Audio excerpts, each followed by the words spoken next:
para la designación de los árbitros hasta esperar un pronunciamiento o un lado favorable a Odebrecht. Respuesta del abogado defensor. El juzgado sostiene que lo declarado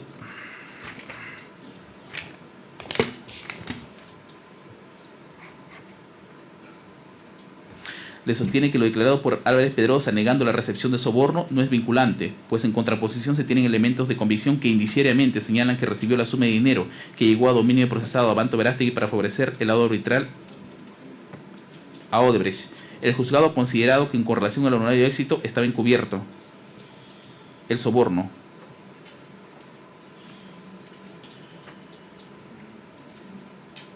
Respecto a lo sostenido de que no hubo laudo, no hubo una anulación de ese laudo, recordar la defensa que la tesis del Ministerio Público es que la corrupción también había escalado hasta lo que eran las entidades del Estado, con la finalidad de proyección en favorecer a Odebrecht.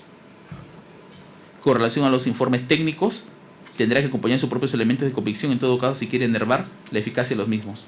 En cuanto a Alejandro Orlando Álvarez Pedrosa, también fue designado como árbitro, participó en el proceso arbitral sin número del 6 de septiembre del año 2013. Es muy similar al procesado que ha antecedido. Está acreditado que solicitó y recibió soborno. Muy similar también los elementos de convicción de lo que he desarrollado. Y sin perjuicio de indicar también que sumado a ello se tiene el informe preliminar número 13 del laudo IRSA Norte ad hoc y el informe preliminar 01-2019-EC/CF, que en su valoración conjunta determina lo que es una sospecha grave. Le respondo al abogado de la defensa que el juzgado no encuentra contradicciones entre lo sostenido por el aspirante colaborador eficaz 508 y Roger Fernando Llanos Correa, pues como le ha explicado el señor fiscal, no se niega que se haya producido 2 encuentros y en uno de ellos se haya hecho entrega del soborno. Respecto al personal de servicio que no ha sido llamado a declarar, recordar al abogado defensor que existe una etapa, investigación preparatoria o propiamente dicha, donde en todo caso se podrá ofrecer al testigo o el Ministerio Público lo podrá llamar, etapa de conformidad a esa casación que corresponde establecer elementos de cargo y descargo para que en todo caso pueda formular una acusación, si que lo considera. Eso va a tener que evaluar. En cuanto a Ramiro Rivera Reyes, está acreditado que fue designado como árbitro y presidente por sus árbitros en el proceso arbitral ad hoc sin número, laudo del 6 de septiembre del año 2013, administrado en la avenida Arte del Sur, 623, San Borja, Lima. Está acreditado que el procesado Rivera Reyes solicitó y recibió soborno de $106.000 de Sergio Calderón Rossi y a su vez recibió dinero de Fernando Llanos, directivo de Odebrecht, por instrucción de Ronnie Lord Campoverde, quien es director de contrato de IRSA Norte, que se sustenta con la declaración del aspirante colaborador eficaz 508, que sostiene que finalmente Álvarez Pedrosa recibe el soborno y entrega a sus coárbitros Abanto Verástegui y Rivera Reyes. Es muy similar también a los fundamentos que se han desarrollado para el procesado que ha antecedido. Y además, la declaración de esos colaboradores eficaces, con todos los elementos como lo he desarrollado, también encuentran sustento con el informe preliminar del laudo IRSA Norte ad hoc y informe preliminar 01 del año 2019 respecto a arbitrajes, donde encuentran una serie de irregularidades y reiteradas designaciones de los árbitros. Considero que también constituye sospecha grave. Fran Nuncio Fernando Müller Caminiti está acreditado que fue designado como árbitro de tribunal arbitral en un proceso arbitral ad hoc 32 del año 2012, con laudo parcial de fecha 10 de septiembre y laudo final 21 de agosto de 2013, administrado por Marc Perú. Está acreditado que el procesado con Müller Caminiti solicitó dinero y soborno en la suma de 105.934 soles con 69 céntimos a través de rompimiento de la tabla de referencia de la Cámara de Comercio, sustentado con el acta de transcripción del aspirante colaborador eficaz y su respectiva ampliación, que señala que antes de la instalación del arbitraje acordaron irse a un proceso arbitral ad hoc con el pago de un soborno encubierto con el honorario. El acta de transcripción del aspirante colaborador eficaz 908-2019 y corrobora lo expuesto por el colaborador eficaz 14-2017 respecto a la instalación y el soborno encubierto con el honorario. La carta de fecha 27 de mayo de 2019 enviada por el secretario Carlos Rusca Maguiña, que establece que para este proceso arbitral el procesado de mención tiene un monto total por recibo por honorario que suma 288.888 soles con 84 céntimos.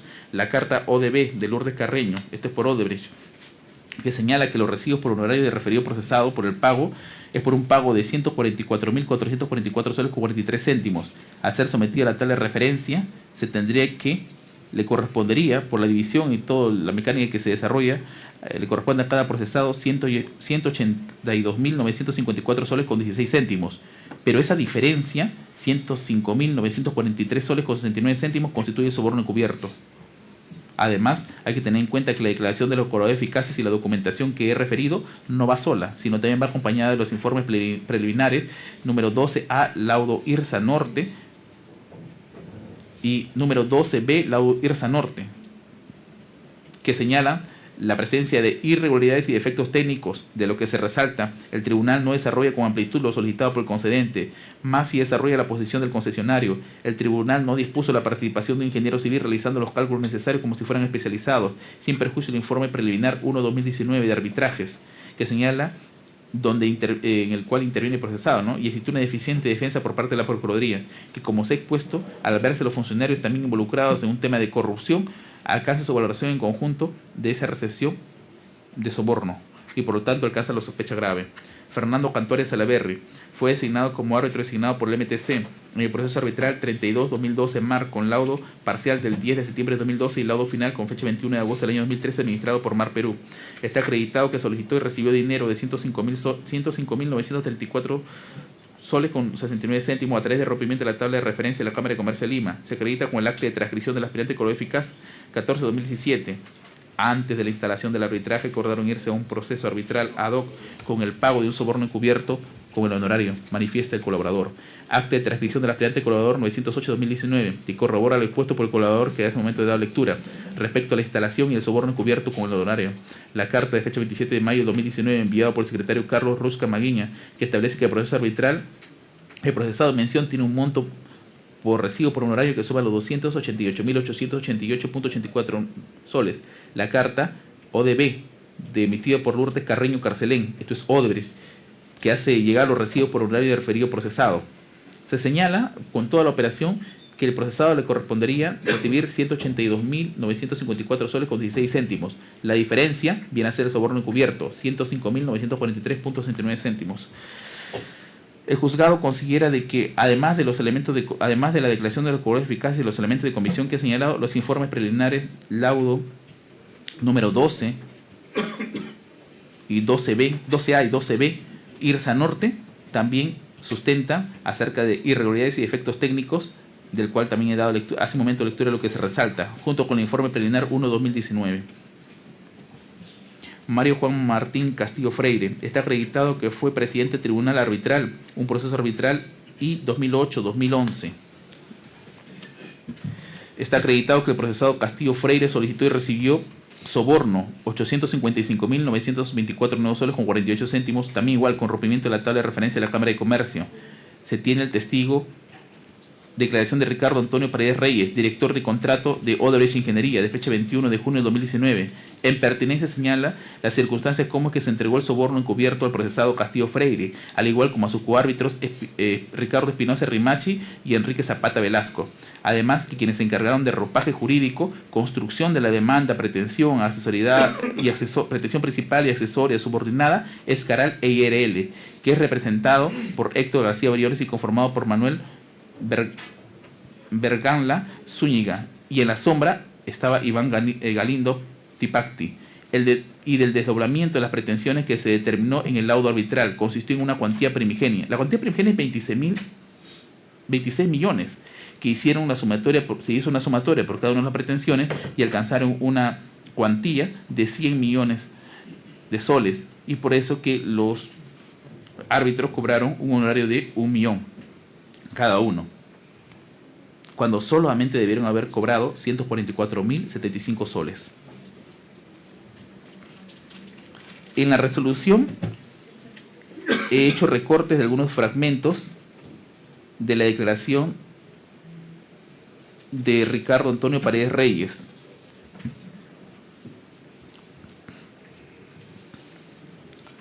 Pregunta 43. Respecto al proceso arbitral de Sisa Cuñubuque, ¿cómo fue el pago de los honorarios de los árbitros del tribunal? Y señala a lo que la posición de la empresa, solamente doy lectura a lo que está resaltado, a lo que la posición de la empresa, motivada por la premura de obtener un laudo antes de fin de año y el compromiso de una gestión del señor Canepa, decidimos hacer una subrogación y pagar la totalidad de los honorarios, que asciende a 1 millón de soles por cada árbitro y medio millón para la secretaria del tribunal, Rita Sabroso. Pregunta 44. Entonces, el honorario que usted señala que le pagó a cada árbitro constituiría una especie de entrega de dinero, soborno encubierto. Diría que sí, en atención a lo que ya he dicho, y porque el desencadenamiento de los hechos del laudo parcial, los últimos incrementos de honorario y el resultado final me llevan a esa conclusión. Se corrobora con la declaración de Fernando Edmundo Cáceres Andonaire, quien es otro directivo de Odebrecht, y que sostiene, al igual como el anterior testigo, cuando se le pregunta qué es lo que buscaban o cuál era la finalidad de los procesos arbitrales CISA, era buscar un laudo positivo favorable, y lo ideal era que salga por unanimidad, y esto siempre coincide para todos los arbitrajes. Pregunta 45. Entonces, ¿ese honorario que usted señala que se le pagó a cada árbitro constituiría una especie de entrega de dinero soborno? Podría, claro que sí. Manifiesta.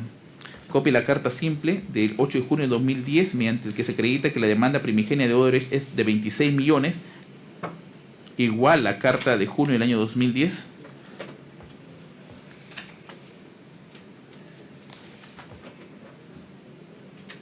La resolución gerencial 263-2010 del Gobierno Regional de San Martín del 12 de julio de 2010 que declara improcedente la pretensión de Odebrecht, y esto da inicio pues al proceso arbitral.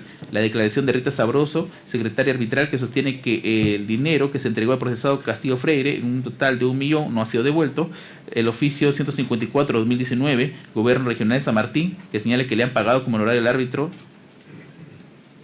por honorario arbitral el procesado la suma de 416.666 nuevos soles con 65 céntimos. La carta ODB de Lourdes Carreño Carcelén, que hace llegar los recibos por horario referido procesado, es por la suma de 583.333 soles, al ser sometida a la tabla de referencia, y con toda la operación se tiene que el procesado solo debió haber cobrado 144.075 soles con 48 céntimos, y que existiendo una diferencia de 855.924 soles con 48, que constituye el soborno encubierto.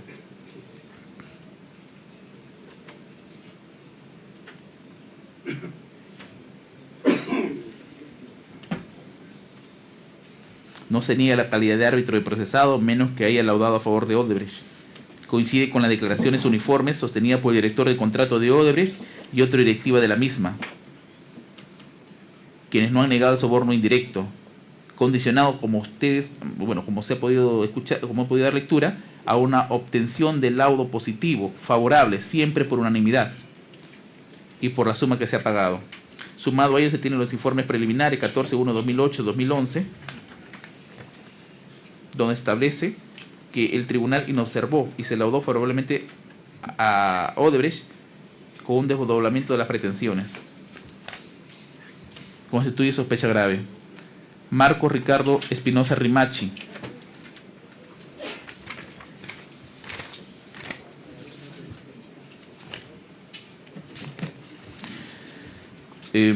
Fue designado como árbitro del proyecto especial Central Guayaga Bajo Mayo en un proceso arbitral ad hoc 1-2008-2011 con laudo parcial 25 de octubre de 2012 y laudo final 28 de febrero del año 2013. Está acreditado que solicitó y recibió soborno a través de rompimiento de la tabla de referencias. Se tiene el testigo Ricardo Antonio Paredes Reyes, director del contrato de Odebrecht Ingeniería, de fecha 21 de junio de 2019, que en pertenencia señala las circunstancias como que se entregó el soborno encubierto a Castillo Freire y a sus coárbitros, entre ellos Ricardo Espinosa Rimachi y Enrique Zapata Velasco, además quienes se encargaron de ropaje jurídico, tanto construcción de la demanda, pretensión principal y accesorios subordinada, Escaral e IRL, que es representado por Héctor García Briones y conformado por Manuel Berlanga Zúñiga, y en la sombra está Iván Galindo Tipacti, como el desdoblamiento de las pretensiones. También es muy similar a lo que se ha indicado anteriormente. También se ha indicado, en la resolución se comprende las preguntas que se ha formulado tanto a Ricardo Antonio Paredes Reyes, director del contrato de Odebrecht, como al directivo de Odebrecht, que coinciden en indicar sobre un fallo favorable en un tiempo rápido y siempre por unanimidad.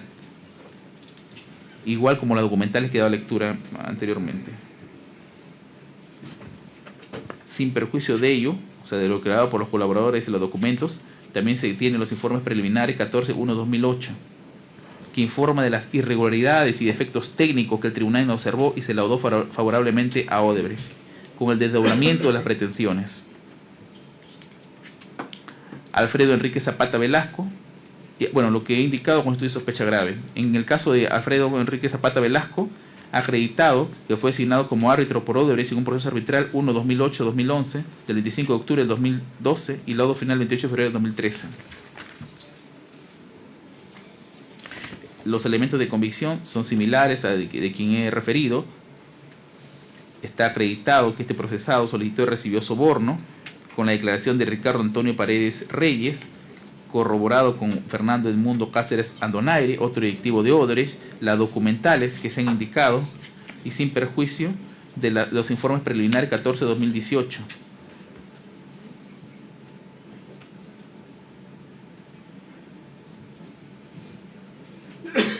Constituye sospecha grave. Daniel Martín Linares Prado. Está acreditado que fue designado como árbitro por Odebrecht en un proceso arbitral administrado en la calle Manuel Gómez 424 Lince, Lima, laudo que se emitió con fecha 2 de marzo del año 2015, CEFIC, Centro Peruano de Formación e Investigación Continua, donde fue presidente. Para acreditar el pago de sobornos encubiertos por la suma de 354.570 soles, se tiene el informe preliminar 1-2019.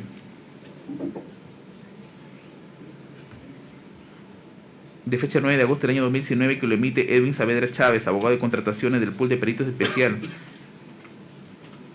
cuando se indica que el procesado Linares Prado también participó en otros procesos arbitrales en la que también intervino Odebrecht, 1.670 y 20.087. En el punto 3 señala que de los 26 procesos arbitrales, a sabiendas que ya habían actuado en procesos arbitrales anteriores como árbitros designados por el concesionario concedente, así como árbitro presidente del tribunal arbitral, volvían a aceptar nuevas designaciones de árbitros como miembros en procesos arbitrales incoados por el concesionario en contra del concedente, con un similar fondo del asunto del análisis de la controversia. También la carta ODB de Odebrecht, la pertenencia es que recibe honorarios en la suma de 153.140 soles. La carta de Randall Campos Flores, que como presidente del tribunal arbitral, que remite los recibos por honorario, que informa que se debe cobrar un total de 153.140 nuevos soles. Y hay que tener en cuenta el acta de instalación, que también constituye un elemento de convicción, por el cual se establece el tema de soborno.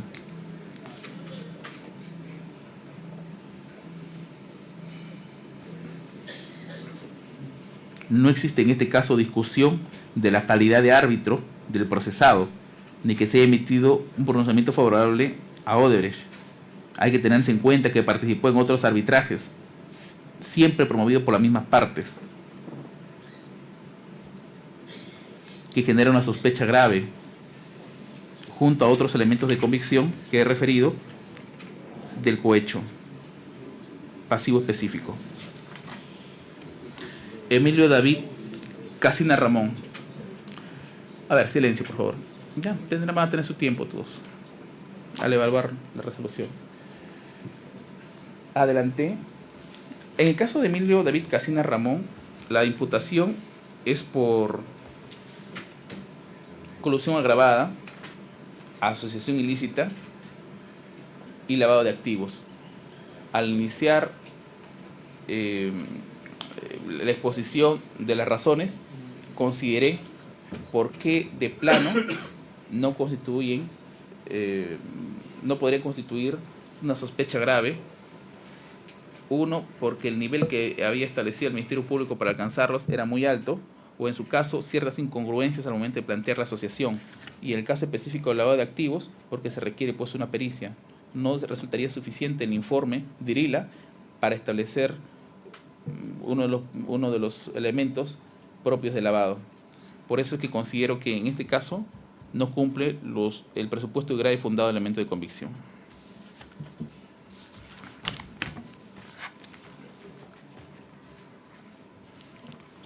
Peligro procesal.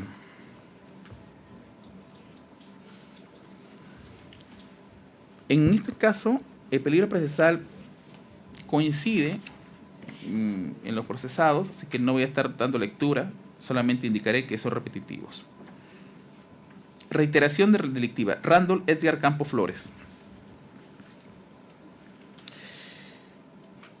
En este caso, el Ministerio Público no ha sostenido que tenga otras investigaciones. No obstante, durante el debate se ha manifestado la inconcurrencia de la citación fiscal para asistir a la división de lavado de activos, lo que hace inferir de que también tiene una investigación en su contra. En el arraigo domiciliario el Ministerio Público no cuestiona, entonces se abona a favor del procesado. En el arraigo laboral, el Ministerio Público ha sostenido durante todo el debate que la imputación es que en su condición de árbitro solicitó y aceptó soborno, que se encuentra acreditado con graves y fundados elementos de convicción, más si el fiscal ponente lo ha ubicado este argumento en lo que es la magnitud del daño causado, pero que no me limita como juez a poder trasladarlo en este rubro, cuando dice lo siguiente: conoce derecho, pudo discernir entre lo lícito o lo ilícito, se ha valido de ser árbitro para fallar en perjuicio del Estado. Lo expresado con independencia, como lo manifesté, de rubro donde haya sido planteado, permite inferir al juzgado, teniendo en cuenta los graves y fundados elementos de convicción que he señalado por el cohecho pasivo específico, que el procesado está capacitado en derecho y en el ejercicio del cargo instrumentalizó su profesión para la comisión de un ilícito, lo que enerva su arraigo de actividad lícita, por el que ahora se le procesa, haciendo indiferente las constancias, recibos y otros documentos por el que ahora pretende su arraigo, cuando están sustentados en el mismo ámbito profesional a través del cargo que ha mantenido y por el cual ha emitido, conforme a lo que ha postulado el Ministerio Público, pronunciamientos con el soporte soborno, ¿no? Soborno, coima. Arraigo familiar, el Ministerio Público no ha cuestionado ese aspecto. Magnitud del daño causado. Para valorar este rubro hay que tener en cuenta la Cassación 626 del año 2013 Moquegua. Indica en el fundamento jurídico 48 y 50. En el primero conduce a valorar la gravedad de la pena y circunstancias que la agravan, y en el 50 inclina en la valoración desde la actitud del imputado luego de cometer un delito. Hacen concluir a este juzgado que según la imputación penal, sustentado con los elementos de convicción de grado de sospecha grave, se tiene una afectación patrimonial en agravio del Estado peruano, que de acuerdo a como lo mantení en la sumatoria que ha efectuado el Ministerio Público de todos los procesos arbitrales, alcanzan los 281 millones de dólares.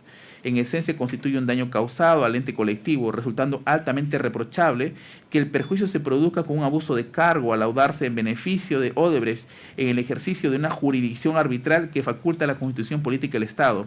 Recordar que los árbitros cumplen una función al igual que un juez y tienen que estar sustentados en principios. El Tribunal incluso Constitucional ha indicado: esta jurisdicción arbitral resulta de tal importancia que cuando se ha sostenido que todos los poderes del Estado, incluyendo el Poder Judicial, tienen el deber de respetarla y cumplirla y defenderla. Expediente 3741 del año 2004, en ese entonces no había proceso, solamente había acción de amparo, TC. De ahí que resulte, a mi parecer, el reproche en su máximo potencial, sin que se haya apreciado una actitud positiva posterior a la comisión de este ilícito. En cuanto al comportamiento en el presente u otro procedimiento anterior, no asistió al llamado a la autoridad fiscal, según el acta en concurrencia de fecha 20 de agosto del 2019, al que el abogado defensor reconoce que presentó su escrito de reprogramación posterior al levantamiento del acta. La pena a imponer, de acuerdo a la presencia de diversos ilícitos, pero uno que funda sobre uno que tiene una pena no menor de 8 años, permite establecer crea convicción al juzgado que por tratarse de una pena grave genera un fundado temor de condena y consecuente fuga. La pertenencia a una organización criminal, teniendo en cuenta cómo lo he desarrollado cuando inicié la exposición, y sobre todo los pronunciamientos tanto de la declaración de culpabilidad ante la Fiscalía del Distrito de Nueva York y una resolución emitida por este sistema especializado, permite establecer también el cumplimiento de este presupuesto. La inferencia es que, de lo analizado, la presencia de arraigo domiciliario y familiar no resultan suficientes en ponderación a la reiteración delictiva en la investigación por el delito de lavado de activos,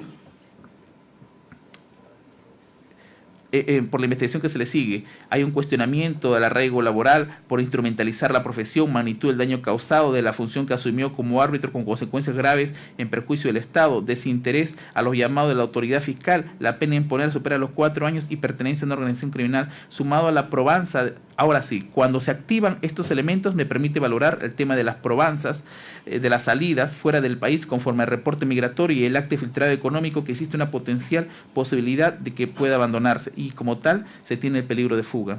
En cuanto al peligro de obstaculización,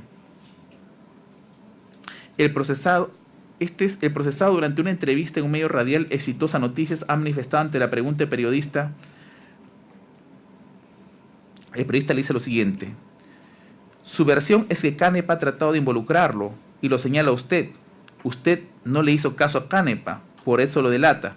El procesado responde: porque como se dice, él es el colaborador eficaz. Eso es lo que ha dicho el doctor Cantuares en otro medio de comunicación. En la siguiente pregunta, para que puedan ser tratados conjuntamente, el periodista pregunta: se supone que Canepa no debería mentir si es el colaborador eficaz. Y el procesado le responde: no debe mentir. ¿Cuál es la inferencia del juzgado? De la lectura de las dos respuestas que ha brindado el procesado ante un medio radial, permite evidenciar que ha sido claro en vincular al procesado como aspirante colaborador. Hasta ha mencionado que en esa condición no debe mentir, situación que es ajena a lo que es la libertad de expresión que faculta el artículo 2, inciso 2 de la Constitución Política, artículo 4, inciso 2 de la Constitución Política del Estado, pues en su condición de investigado su conducta procesal influye negativamente a los que brinden información, continúen atestiguando, limitando al ente persecutor a alcanzar la verdad de los hechos por la significativa revelación de la identidad, sea o no el procesado quien comento, sea el aspirante o colaborador. En consecuencia, tiene peligro de fuga y peligro de obstaculización. En el caso de Luis Felipe Parro Narváez, en cuanto a la reiterada designación, el Ministerio Público no refería en absoluto. En cuanto al arraigo domiciliario, no cuestionado. En cuanto al arraigo familiar, tampoco. Y en cuanto al comportamiento, en el presente caso, la providencia 513, que he hecho referencia al Ministerio Público, de acuerdo a lo que leí, no está dirigido al procesado, sino a instituciones públicas y privadas. Esto abona a favor del procesado. No obstante, en inferencia tengo que indicar que la presencia de arraigo domiciliario y familiar no resulta suficiente al cuestionado arraigo laboral por instrumentalizar la profesión, magnitud del daño causado desde la función que asumió como árbitro con consecuencias de un grave perjuicio al Estado, pena imponer superior a los 4 años y pertenencia a una organización criminal, sumado a la probanza de las salidas fuera del país que conforme al reporte migratorio y el acta de filtrado económico existe posibilidad de abandonarlo, y determina lo que es peligro de fuga. En cuanto al peligro de obstaculización,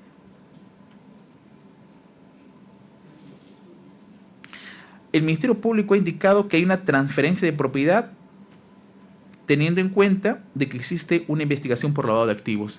Si considera de que hay una conducta, bueno, en este caso, esta conducta, ¿cómo debe ser tratada? Recordar al Ministerio Público que también se tienen las medidas de coerción real y van a ser efectivas.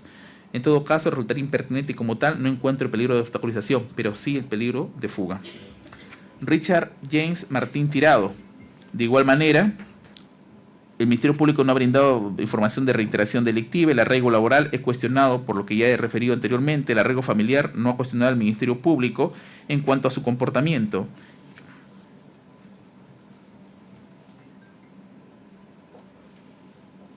En el caso 109-2017, ante la 10ª Fiscalía Provincial Penal de Lima, Ministerio Público FN,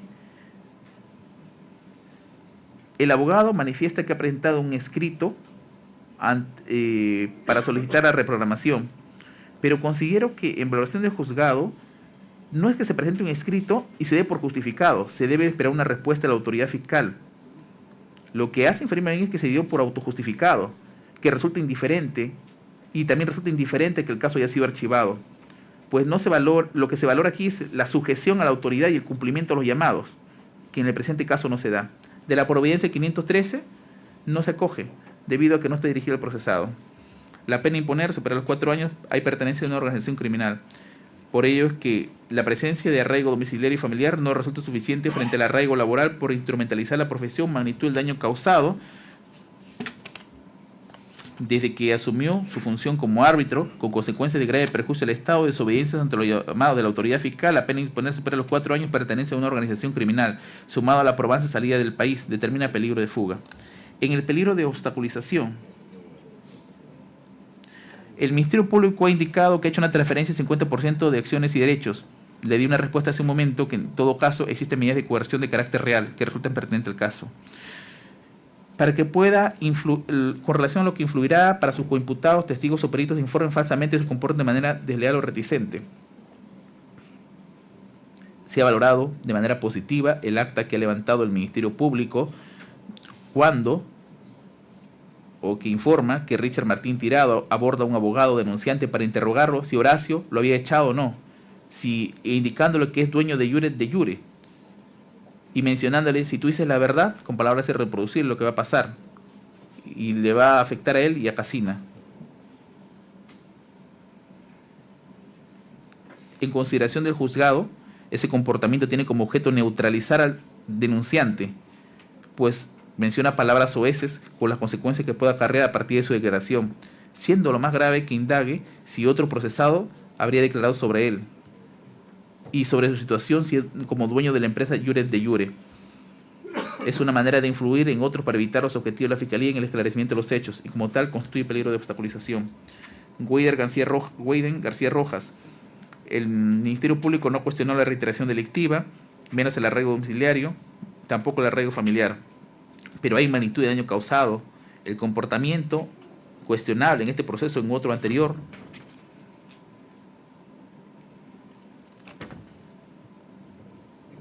Hay inconcurrencias injustificadas ante los llamados del Ministerio Público.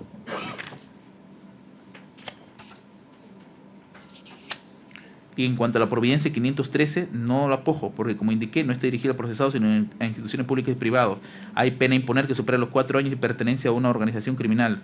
De lo analizado, la presencia de arraigo domiciliario y familiar no resulta suficiente frente a los otros elementos como instrumentalización de la profesión, magnitud de daño causado, inconcurrencia injustificada lo llamado a la autoridad fiscal, la pena a imponer los 4 años y pertenencia a una organización sumada a las probadas salidas del país y a un filtrado económico de altas posibilidades que pueda fugarse. En cuanto a periodo de obstaculización, el Ministerio Público ha señalado que encontró un escrito dirigido a un funcionario, pero no ha dado mayor explicación al respecto. No hay una pertinencia que me permita desarrollar un estudio y concordarlo con uno de los rubros de peligro de obstaculización. Por eso no se coge en ese extremo. No obstante, se tiene peligro de fuga. Luis Fernando Pebe Romero. El Ministerio, con relación a lo que es reiteración delictiva, el Ministerio Público no ha brindado información en este supuesto, tampoco cuestionar el arraigo domiciliario ni el familiar. No obstante, cuestionar el arraigo laboral, por lo que he manifestado, hay magnitud del daño causado. En cuanto al comportamiento en este proceso o en otro anterior,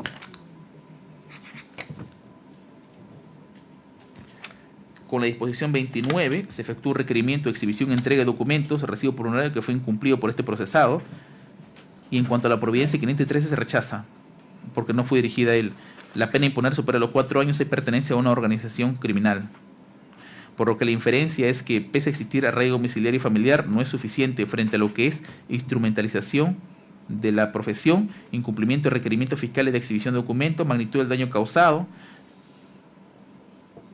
pena a imponer, pertenece a una organización y la probanza respecto a que sale del país y cuenta con posibilidades para abandonarlo. Emilio Casina Rivas. En este caso, no hay cuestionamiento de reiteración delictiva, tampoco arraigo domiciliario y familiar, pero en contra se tiene arraigo laboral, magnitud del daño causado. El comportamiento en este proceso no acude ante los llamados de la autoridad jurisdiccional.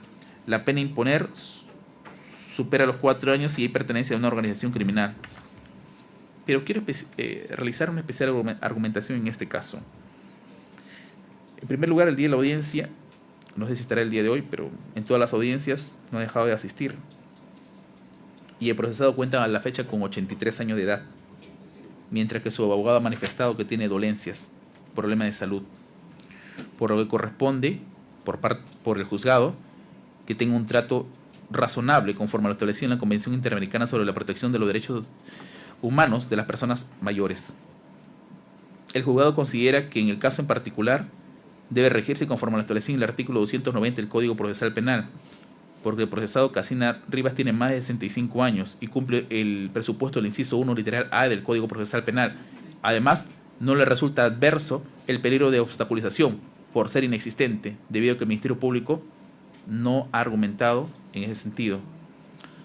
Es de recordar que, como indica el Tribunal Constitucional en el expediente 19-2005, proceso de inconstitucionalidad, nos encontramos ante un modelo restringido de detención domiciliaria. De acuerdo a nuestro Código Procesal Penal, si se cumple los presupuestos de una prisión preventiva, es posible poder suplirlo por un arresto domiciliario siempre y cuando se cumplan los presupuestos. Y en este caso es una mayoría de edad con una inexistente, como manifesté hace un momento, obstrucción de proceso. Por lo que considero que en ese trato razonable corresponde imponer una detención domiciliaria y se le otorga 5 días para que indique dónde va a cumplir esa medida bajo apercibimiento y revocatoria previa solicitud del Ministerio Público. Así que en ese sentido tiene un argumento específico. José Humberto Abanto Verástegui, en relación a la reiteración delictiva, no ha brindado ninguna información al Ministerio Público. Igual en cuanto al arresto domiciliario no lo ha cuestionado ni al familiar. El arraigo, por el contrario, le resulta contraproducente lo que es el arraigo laboral, porque tiene la misma argumentación que he referido anteriormente, que he referido. La magnitud del daño causado, también. El comportamiento en el presente u otro procedimiento anterior. De la Providencia 513, no está dirigido al procesado, sino a instituciones públicas y privadas, así que no se acoge. En cuanto a una disposición que solicita la documentación, está sujeta a una pluralidad de instancia. Apeló.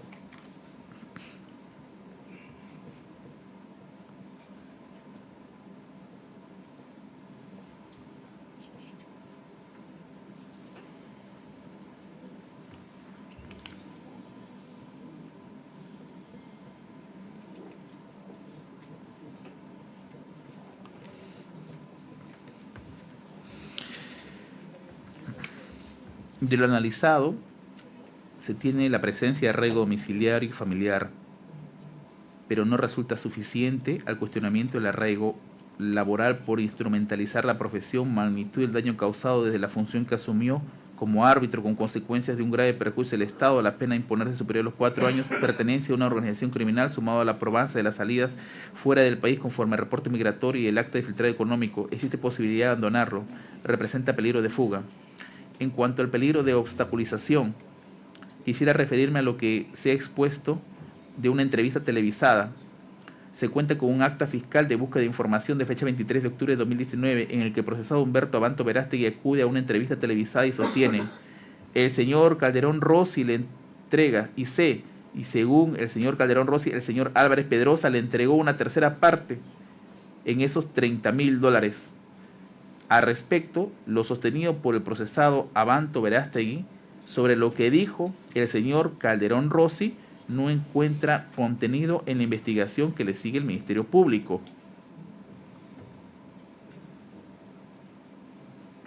Pues Calderón Rossi se abstuvo de declarar, lo que permite inferir que la información expuesta públicamente por el referido procesado proviene de una fuente que se encuentra reservada y su accionar es contrario a la ley. Esta situación constituye un latente peligro de entorpecimiento de proceso, que es ajeno a su derecho de expresión que le faculta el artículo 4, inciso 2 de la Constitución Política, mediante el que influye negativamente condicionando las declaraciones de lo que atestiguan, limitando la tarea del ente persecutor en la búsqueda de la verdad, con potencial peligro que se atente contra la seguridad de las personas que vinculan. Existe perturbación procesal. Alejandro Orlando Álvarez Pedrosa no ha sido cuestionado la reiteración delictiva, el arraigo domiciliario, el arraigo familiar. El arraigo en contrario se tiene lo que es el arraigo laboral, la magnitud del daño causado, de la pena a imponer y la pertenencia a una organización criminal. Pero en específico resalta un hecho que, de acuerdo al informe 1668-2019 DIRNIC, y de acuerdo a un hecho notorio, regresó de los Estados Unidos, es decir, traspasó las fronteras del Perú, que demuestra objetivamente una cuestión de riesgo de fuga. Por eso se cumple con ese presupuesto. Ramiro, y si bien es cierto, su abogado ha manifestado de que tiene problema de salud, pero dicho problema no ha sido una circunstancia que le limite a que pueda salir del Perú.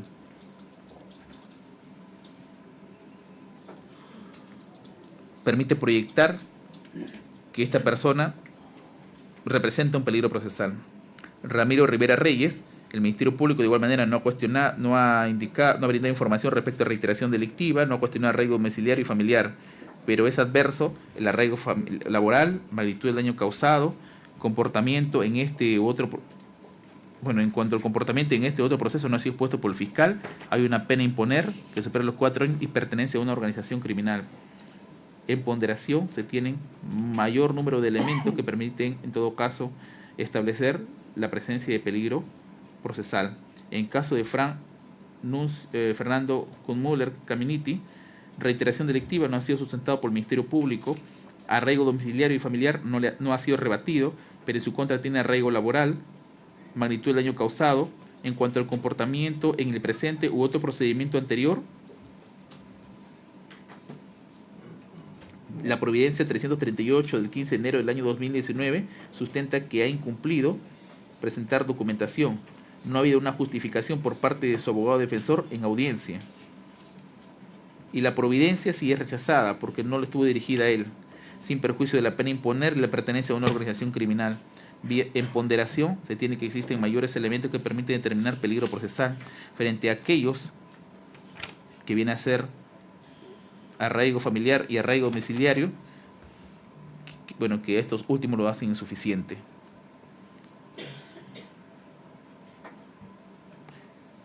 En cuanto a peligro de obstaculización, debo rechazarlo, debido a que el Ministerio Público ha presentado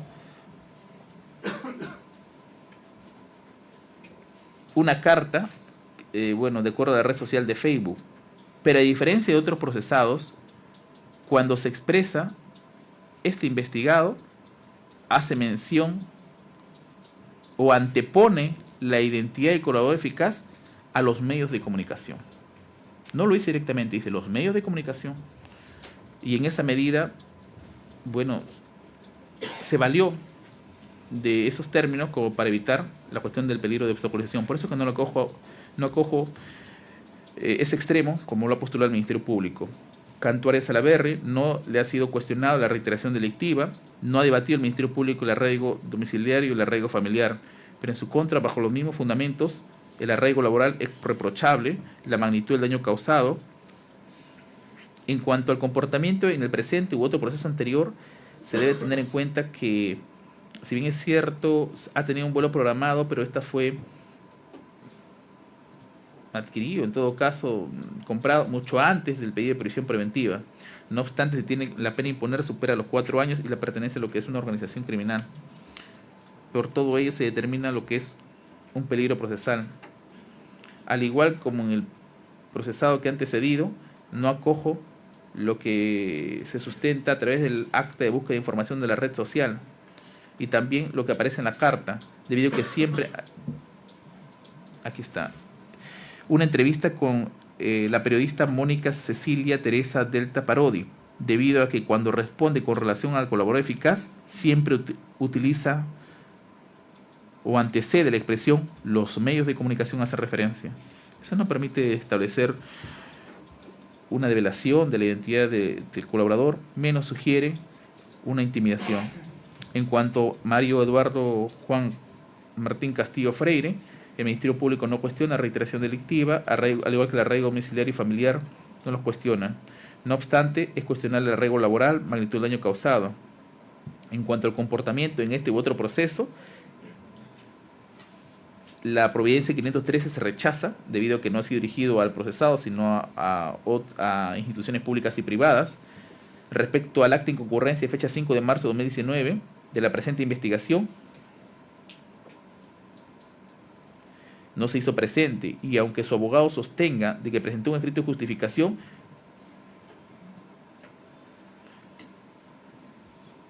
no ha presentado dicha documentación durante el debate. Sobre la providencia 508, por el cual se requiere la exhibición y entrega de documentos, fue incumplido, aunque su defensa técnica manifiesta que entregaron documentos, pero no ha sido alcanzado este despacho durante el debate. Hay pena imponer, pertenencia a una organización, hay presencia de peligro de fuga. Ricardo Espinosa Rimachi.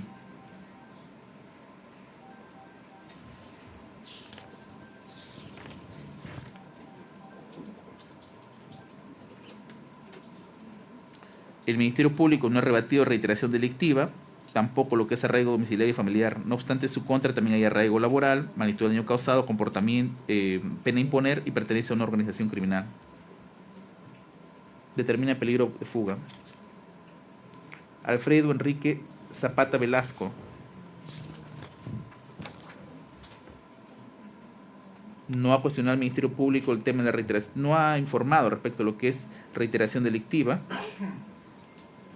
no ha cuestionado el arraigo domiciliario ni el familiar. No obstante, en su contra tiene arraigo laboral, magnitud del daño causado y el comportamiento en este o en otro proceso.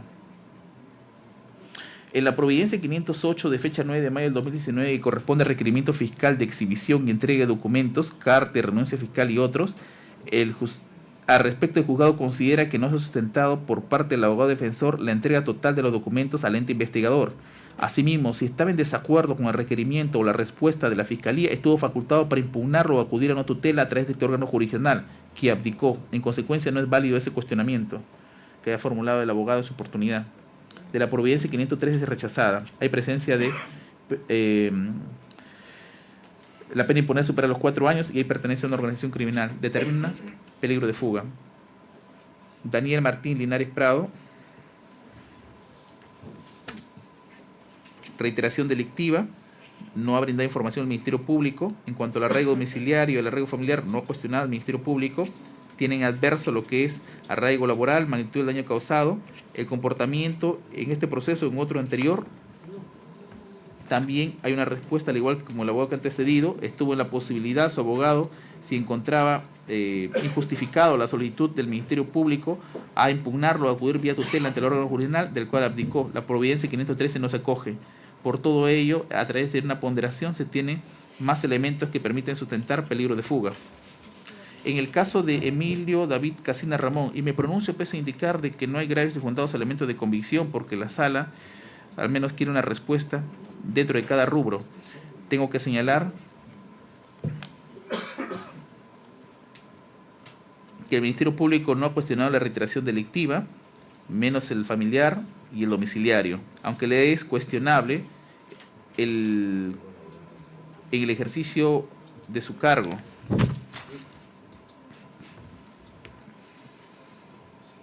Como abogado, hay una magnitud del daño causado. En cuanto al comportamiento en este proceso o en otro anterior, no le he puesto el Ministerio Público. La pena supera los 4 años y hay pertenencia a una organización. No obstante, no funda el primer presupuesto, que son graves y fundados elementos de convicción, y para que se dicte una prisión preventiva tiene que ser copulativo. Por lo tanto, si no se tienen los graves y fundados elementos de convicción, no es posible atender a la petición del Ministerio Público. En todos los casos, a excepción del último, de los procesados, se tiene lo que es cohecho pasivo específico, cuyo extremo mínimo para la pronuncia de pena es 8 años privativo de libertad, pero a ello tiene que desarrollarse un mecanismo de valoración conforme al artículo 45 y 45A del Código Penal, por lo que las penas a imponer, teniendo en cuenta la pluralidad de agentes que han actuado, siempre, o en todo caso va a ser con una agravante genérica en un trato de pena intermedia. En sumatoria de ilícitos alcanzarían los 20 años privativos de libertad, como lo ha formulado el Ministerio Público, cumpliendo con el presupuesto de prognosis de pena. En cuanto a lo que es la proporcionalidad,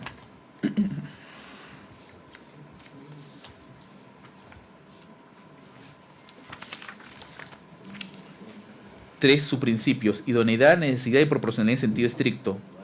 La idoneidad está con relación a la finalidad perseguida, es decir, investigación, persecución y sanción del delito. En cuanto a la necesidad, considerando que existe peligro de fuga en algunos de los casos y otro peligro de fuga y obstaculización y graves fundados elementos de convicción, y considero que no encuentro otras medidas que puedan resultar suficientes para perseguir ese fin constitucionalmente legítimo que se espera alcanzar, la prisión preventiva corresponde ser aplicable. En cuanto a la proporcionalidad en sentido estricto, ingresa en colisión lo que es el derecho a la libertad personal, pero vía precedencia condicionada es posible frente a otros bienes jurídicos afectados como la seguridad del Estado, artículo 44 de la Constitución Política del Estado, lavado de activos que es pluriofensivo, entre otros, incluso lo que es la administración de justicia y el orden socioeconómico, inclinar a limitar lo que es el derecho a libertad ambulatoria, cumpliendo el presupuesto en mención. En cuanto a lo que es el plazo para imponer esta medida de coerción, el artículo 7.5 de la Convención Interamericana de Derechos Humanos reconoce el derecho que toda persona en prisión preventiva debe ser juzgada en un tiempo razonable. Es igual que el artículo 8.1 de la Convención Interamericana de Derechos Humanos, incluso en el caso de Irene Lacayo preso en Nicaragua.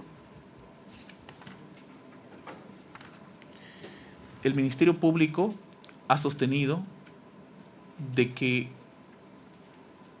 tiene que desarrollar actividad fuera del país a través de la Unidad de Cooperación Judicial Internacional, pero de cara a los delitos que ha postulado, en el caso de cohecho específico, pasivo específico, no encuentro mayor sustento. En el caso de asociación ilícita, tampoco.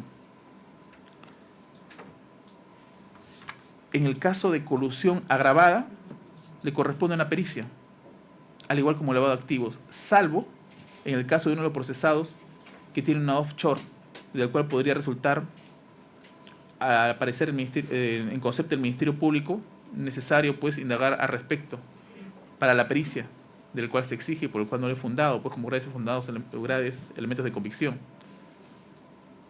Si aplico el plazo legal, tendría que ser impuesto 36 meses, pero como he señalado en base a los lineamientos supranacionales, tengo que brindar un trato de plazo razonable, que se encuentra establecido, no en la Constitución, pero sí al menos en el Código Procesal Penal, artículo 1, en concordancia con estos instrumentos, por lo que considero que su actuación no es tan determinante como para privar de la libertad ambulatoria en ese plazo, por lo que solamente se va a acoger su petición por 18 meses.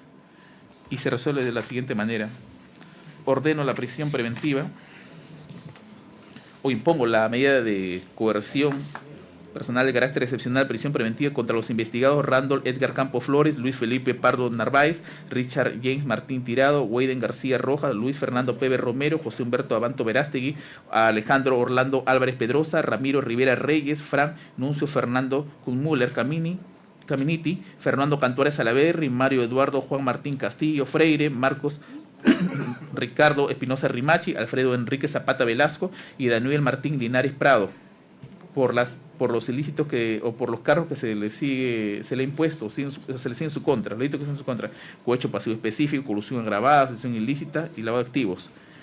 Ordeno el internamiento de los investigados que se encuentran presentes en la cárcel pública de esta ciudad, girándose los oficios correspondientes en correlación a su debido cumplimiento. Oficio también a la Policía Nacional de Perú para las respectivas órdenes de captura a nivel nacional e internacional. Inmediata ubicación y captura de los investigados que no hayan concurrido a la presente audiencia. Se anota de los investigados que no han concurrido a la presente audiencia para que también sea valorado por parte de la sala respecto a los llamados o el incumplimiento de los llamados de la autoridad judicial. Impongo al investigado Emilio Casina Rivas la medida de detención domiciliaria por el plazo de 18 meses. Deberá señalar en el plazo de 5 días el domicilio donde deberá cumplir dicha medida, bajo apercibimiento de revocatoria previa solicitud del Ministerio Público. impongo al investigado Emilio David Casina Ramón comparecencia con restricciones.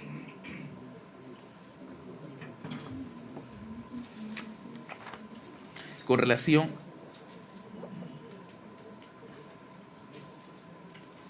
a Emilio Casina Rivas, también tiene la prohibición de comunicarse con sus coinvestigados, a excepción de su coinvestigado hijo, Emilio David Casina Ramón, prohibición de comunicarse con los órganos de prueba, personal y testigos y peritos, siempre de este caso, prohibición de realizar reuniones sociales en su inmueble, prohibición de realizar cualquier otro tipo de actividad social o política económica directa o indirectamente en el inmueble. Con relación a Emilio David Casina Ramón, no ausentarse de esta ciudad capital sin autorización judicial previa y no viajar al extranjero por el tiempo previsto en el artículo 272 del Código Procesal Penal en función al plazo de duración de este proceso, oficiándose a la autoridad correspondiente para registrar el impedimento de salida del país, presentarse al juzgado cada 30 días y justificar sus actividades, presentarse ante la autoridad fiscal y judicial las veces que sea requerido, prohibición de comunicarse con su coinvestigado a excepción de su coinvestigado y padre, prohibición de comunicarse con los órganos de prueba, personal, testigos y peritos de este caso, y también una caución económica por la suma de 50.000 nuevos soles que deberá pagarlo, acompañando un comprobante del Banco de la Nación en un plazo de 72 horas, bajo apercibimiento de revocatoria previa de solicitud del Ministerio Público. Disponer que las reglas de conducta impuestas por esta judicatura deben ser controladas por el Ministerio Público y la Policía Nacional del Perú bajo responsabilidad funcional. También precisar que las restricciones que se han establecido por esta judicatura son dictadas bajo apercibimiento en caso de incumplimiento que el Ministerio Público solicite, evaluando, según corresponda, el requerimiento para que pueda ser tratado ante el incumplimiento. Eso es lo resuelto. Se notifica al Ministerio Público. Son varios puntos. Con relación a la prisión preventiva. Con relación a la prisión preventiva, honorable señor juez, este Ministerio Público expresa su conformidad. Solamente va a hacer la... Un momento. Con relación al plazo. Sí, con relación al plazo va a hacer su impugnación. Con relación a la detención domiciliaria y a la comparecencia con restricciones. Solamente en el extremo de la detención domiciliaria de Emilio Casina Rivas va a interponer apelación, señor juez. Por interpuesto, en esos extremos que ha señalado.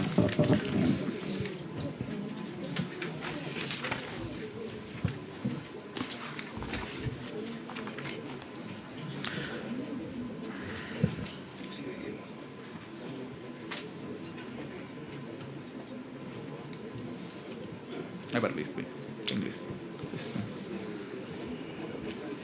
Es el ingreso. El ingreso. A ver, abogado de la defensa, abogado defensor de Randall Edgar Campo Flores. Doctor, no estando conforme con la decisión, respetamos la misma, pero interponemos recurso de apelación. Por interpuesto, Luis Felipe Pardo Narváez. Pues interpongo recurso de apelación. Richard James Martín Tirado. Interponemos recurso de apelación. Buenen García Rojas. Interpongo recurso de apelación. Luis Fernando Pebe Romero. Interpongo recurso de apelación. José Humberto Abanto Verástegui. Apelo, señoría. Alejandro Orlando Álvarez Pedrosa. Interponemos apelación. Ramiro Rivera Reyes. Interponemos apelación. Fran Nuncio Fernando Kunmuyer. Interponemos recurso de apelación. Fernando Cantores Salaberry. Interponemos recurso de apelación, señor. Mario Eduardo Juan Martín Castillo Freire. Interponemos recurso de apelación. Marco Ricardo Espinosa Rimachi. Interponemos recurso de apelación, señor doctor. Alfredo Enrique Zapata Velasco. En representación de defendido, interponemos recurso de apelación.